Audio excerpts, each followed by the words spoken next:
Avez-vous déjà entendu parler de l'enquête PISA?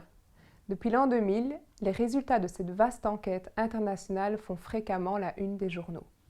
En Belgique, les performances scolaires des jeunes francophones font d'ailleurs couler beaucoup d'encre. La presse déplore régulièrement les piètres résultats de nos élèves. Très mauvais bulletin PISA pour les élèves francophones. Les élèves francophones toujours à la traîne. Leurs homologues flamands cartonnent. La Belgique, bonne élève, mais pas grâce aux francophones. Comme on le voit, le diagnostic est sévère. Mais comment a-t-il été établi? En quoi consiste le fameux programme PISA? Savez-vous précisément de quoi il s'agit? Qui est concerné par cette enquête? Comment elle est organisée et dans quel but? PISA signifie Programme international pour le suivi des acquis des élèves. Il constitue un véritable baromètre de l'éducation. Depuis 2000, l'enquête a lieu tous les 3 ans. Elle évalue les savoirs et compétences des jeunes de 15 ans en lecture, en mathématiques et en sciences. D'année en année, l'enquête PISA concerne un nombre grandissant de pays.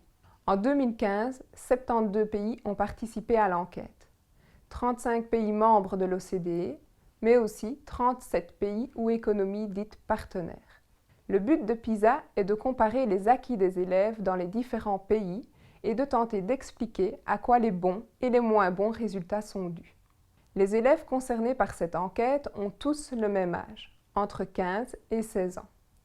PISA évalue les savoirs et les compétences des élèves au moment où ils sont supposés avoir presque terminé leur scolarité obligatoire. Dans la majorité des systèmes éducatifs, la scolarité obligatoire prend fin à 16 ans.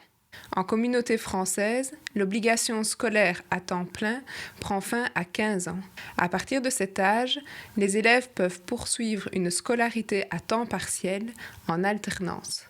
Concrètement, en communauté française, les élèves qui participent à l'enquête PISA ne fréquentent pas forcément une même année d'études. La majorité des élèves de 15 ans se trouvent dans le 2e degré, en 3e ou 4e secondaire. Mais une minorité d'élèves peuvent déjà être en 5e parce qu'ils ont été avancés ou encore dans le 1er degré parce qu'ils ont vécu un ou plusieurs redoublements. Les élèves qui participent à PISA n'ont donc pas tous le même parcours. Notons aussi que tous les types d'enseignements sont concernés par l'enquête.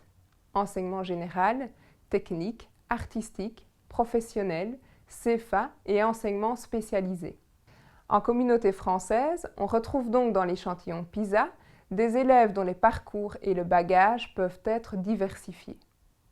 Il existe une procédure stricte pour sélectionner les écoles et les élèves qui participeront à l'enquête. Dans chaque pays, l'échantillon doit être représentatif, c'est-à-dire refléter le plus fidèlement possible la réalité et la diversité du système éducatif. Ainsi, en communauté française, pour sélectionner les quelques 110 écoles de l'échantillon, il est tenu compte du réseau, du type d'enseignement organisé, de la taille de l'établissement, du taux de retard scolaire et de la situation géographique. Les établissements ne sont pas choisis nominalement. Ils sont tirés au sort dans les différentes catégories prédéfinies par un organisme indépendant implanté aux États-Unis. À l'intérieur des écoles, ce ne sont pas des classes entières qui sont sélectionnées pour participer, mais 35 élèves tirés au sort dans la liste de tous les élèves de 15 ans fournis par l'école. Pour la communauté française, c'est l'équipe de la professeure Dominique Lafontaine de l'Université de Liège qui est chargée de préparer et de gérer la récolte des données. Elle est également chargée d'analyser et de communiquer les résultats. Au niveau de la récolte des données, chaque élève sélectionné pour l'enquête passe un test de 2 heures, qui comprend de la compréhension de texte, des mathématiques et des sciences. Contrairement à ce que certains pensent, PISA ne comporte pas que des questions à choix multiples. 45% des questions environ sont des questions ouvertes où l'élève doit développer sa réponse. À la suite du test, l'élève doit encore remplir un questionnaire d'une demi-heure environ, qui sert à recueillir un ensemble de données de contexte, sexe, âge, attitude et motivation par rapport au domaine évalué. Les chefs d'établissement complètent aussi un questionnaire sur les caractéristiques de l'école et les conditions d'apprentissage, la taille des classes, la qualification des enseignants ou encore les ressources pédagogiques à disposition. Le recueil et l'analyse des données de l'ensemble des pays participants prennent du temps. Les résultats des pays ne sont connus qu'en décembre de l'année qui suit la passation de l'enquête.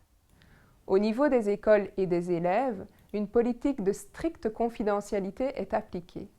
Chaque école ne reçoit que son propre résultat qu'elle peut comparer à celui de la communauté française. Mais finalement, quel est l'intérêt de PISA? Posons directement la question à Dominique Lafontaine. Alors, ce que les gens connaissent généralement de PISA, c'est ce qui apparaît dans la presse le jour où les résultats sont divulgués, c'est-à-dire le palmarès des pays. Mais PISA est bien plus que cela et permet des analyses beaucoup plus fouillées. Pourriez-vous nous en dire plus? Donc PISA est le seul instrument d'évaluation à l'heure actuelle en communauté française qui permet d'évaluer de manière rigoureuse l'évolution des acquis des élèves. Alors ce qui est intéressant, c'est qu'on peut bien entendu faire cela pour l'ensemble des élèves, mais on peut aussi le faire pour des sous-groupes d'élèves. Par exemple, on peut voir si les différences de performance entre les garçons et les filles dans les domaines scientifiques ont évolué depuis les années 2000. On peut suivre l'évolution des écarts entre les jeunes d'origine belge et les jeunes d'origine immigrée. On peut aussi voir si les inégalités sociales s'amplifient ou encore si les différences de performance selon les écoles ont tendance à se réduire ou à s'amplifier avec le temps. Pourquoi est-il important que la communauté française participe à cette enquête? Alors PISA est vraiment un tableau de bord extrêmement précieux pour situer les forces et les faiblesses de notre système éducatif. On peut critiquer PISA, PISA n'est pas la mesure de toute chose, mais selon moi, il est toujours beaucoup plus intéressant d'avoir une information objectivée avec des critères précis plutôt que de s'en remettre à des impressions personnelles sur l'évolution du niveau fondées sur des expériences qui sont souvent trop limitées. Pouvez-vous nous donner un exemple? Alors, contrairement à ce qu'on voit parfois affirmer sans preuve, le niveau d'acquis des élèves de 15 ans en communauté française de Belgique ne s'est pas détérioré au cours des 15-20 dernières années. Au contraire, dans le domaine de la lecture, il s'est même légèrement amélioré. Un autre exemple? Oui, un autre exemple intéressant est que les différences de performance entre les jeunes d'origine belge et les jeunes d'origine immigrée se sont assez considérablement réduites entre 2006 et 2015. Donc, c'est une nouvelle positive pour notre système éducatif. Qu'en est-il de la comparaison avec la Flandre? Alors c'est un sujet sur lequel beaucoup d'encre a coulé, la presse met généralement le focus sur ces différences. Il faut savoir de manière intéressante que ces différences qui étaient assez considérables au début des années 2000 se sont à peu près réduites de moitié en 2015. Alors hélas, c'est essentiellement parce que les performances des jeunes flamands se sont détériorées plutôt que parce que le niveau des jeunes francophones s'est amélioré. Merci Dominique Lafontaine pour ces éclaircissements. Vous l'aurez compris, à l'heure où le système éducatif s'apprête à connaître d'importantes mutations dans le cadre du pacte pour un enseignement d'excellence, l'enquête PISA est plus que jamais utile. Elle permet d'évaluer les effets que les réformes auront sur les résultats moyens des élèves, ainsi que sur les écarts et les inégalités entre élèves et entre écoles.